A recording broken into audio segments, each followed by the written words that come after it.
नमस्कार दोस्तों, आज मैं आप लोगों के लिए एक बहुत अच्छी कहानी लाई हूँ। प्लीज़ इस कहानी को पूरा पढ़ें। मैं एक हाउसवाइफ हूँ। सोया की शादी एक ऐसे घर में हो गई थी जहाँ उसको घर के काम से कभी फुर्सत ही नहीं मिलती थी। बस दिन भर कभी कपड़े धोना तो पति और बच्चों के लिए टिफ़िन लगाना। मानो उसे एक भी मिनट का आराम न हो।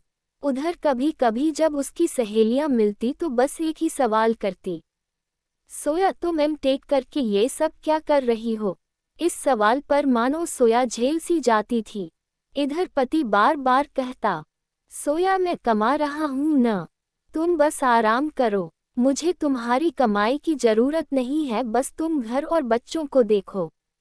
सोया सुनती तो थी पर उसे पति की बातों से सुकून नहीं मिलता था।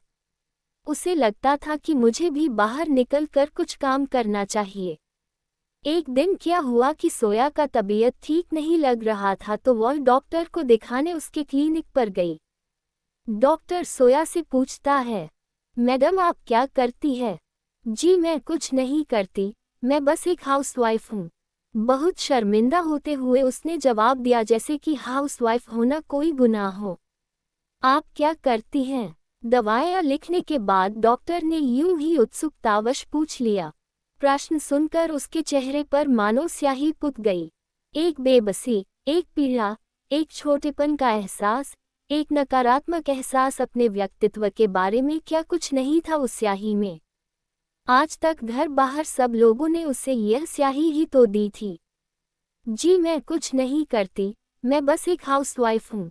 बहुत शर्मिंदा होते हुए उसने जवाब दिया, जैसे कि हाउसवाइफ होना कोई गुनाह हो। अरे वाह, तो इतना मायूस क्यों हो रही हो।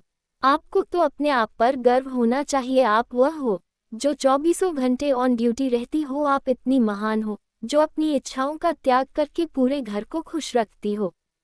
आप तो होममेकर हो। आज के बाद कभी मायूस नहीं होना, कभी अपने को कम नहीं समझना। आप तो सब कुछ हो। वह क्लिनिक से बाहर निकली तो नए आत्मविश्वास से उसका चेहरा चमक रहा था। मेरे प्यारे दोस्तों, अगर आपको मेरी कहानी पसंद आई तो प्लीज़ मेरे चैनल को सब्सक्राइब कर दो। Thank you.